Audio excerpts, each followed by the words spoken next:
ये पंजाब के मालवा क्षेत्र के प्रसिद्ध शहर बठिंडा का ऐतिहासिक किला मुबारक है। भारत के अनुपम इतिहास में इस किले का एक विशेष स्थान है।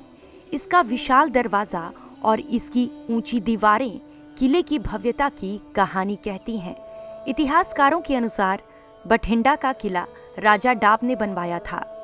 पहले इसे विक्रमगढ़ किले के रूप में जाना जाता था। बाद में किले को राजा जयपाल ने जयपालगढ़ का नाम दिया था। कहा जाता है कि राजा डाब विनयपाल के वंशज थे। एक समय ऐसा भी आया जब महमूद गजनवी, मोहम्मद गौरी और पृथ्वीराज चौहान ने भी किले पर फतह पाई। इसके परिणाम स्वरूप इस किले को तबरे हिंद के नाम से भी जाना जाता है। जब महमूद गजनवी ने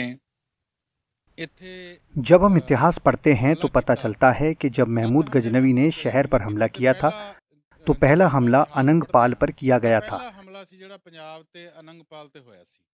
कहा जाता है कि अनंगपाल महमूद गजनवी से हार गए और उन्होंने किले के अंदर चिता में कूदकर आत्मदाह कर लिया। इस किले का एक लंबा इतिहास रहा है। इस किले के कोने कोने के पास कहने के लिए एक कहानी है।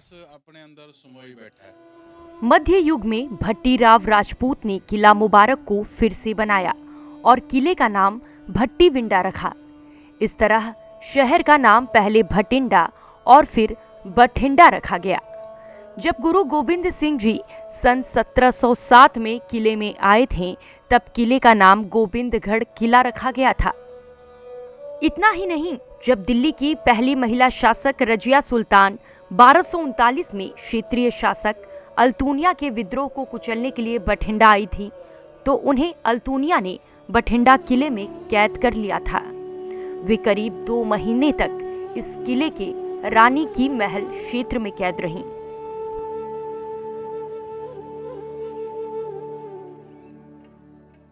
रजिया सुल्तान सी जेड़ा फौजदार सी याकूत अल्तमस की मौत के बाद उनकी बेटी रजिया सुल्तान इस जगह की शासक बन गईं। एक महिला को शासक बनता देख हर राज्य के शासक रजिया का विरोध करने लगे। अल्तुनिया ने भी खुद को एक स्वतंत्र शासक घोषित किया। रजिया का सैन्य प्रमुख याकूत जो काला था और कहा जाता है कि वह रजिया से प्यार करता था। अल्तुनिया पर हमला करने के दौरान याकूत मारा गया था। अल्तुनिया ने रजिया सुल्तान से जबरन शादी कर ली। एक दिन रजिया सुल्तान किले से भागने में सफल रहीं। ऐसा कहा जाता है कि अल्तुनिया की सेना ने रजिया का पीछा किया और उन्हें मार डाला। फौजा ने ओदा पीछा किया ते ओदी सारी फौज रस्ते दे विच ही मारी गई।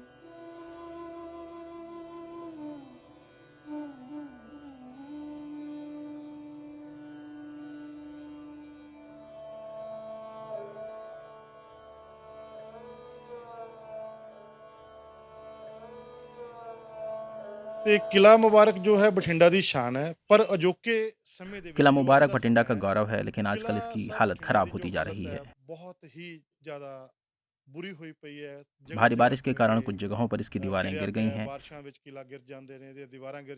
सरकार इस धरोहर पर उतना ध्यान नहीं दे रही जितना देना चाहिए था। किला मुबारक को न केवल बठिंडा बल्कि पूरे पंजाब के पर्यटन स्थल के रूप में विकसित किया जाए। बठिंडा दी ही नहीं पूरे पंजाब दी शान है। इसनू टूरिस्ट स्पॉट बना के डेवलप किया जावे। इतिहासकारों के अनुसार रजिया सुल्ताना रानी की महल की खिड़की पर बैठती थीं। शाम को वे मीना बाजार का विहंगम दृश्य देखती थीं। अब भी जब पर्यटक इस किले में आते हैं तो इसकी शीर्ष से बठिंडा का अद्भुत दृश्य देखना हर किसी को मंत्रमुग्ध कर देता है। Bureau report, ETV Bharat. 24 घंटे लगातार खबरें देखने के लिए डाउनलोड करें ईटीवी भारत ऐप।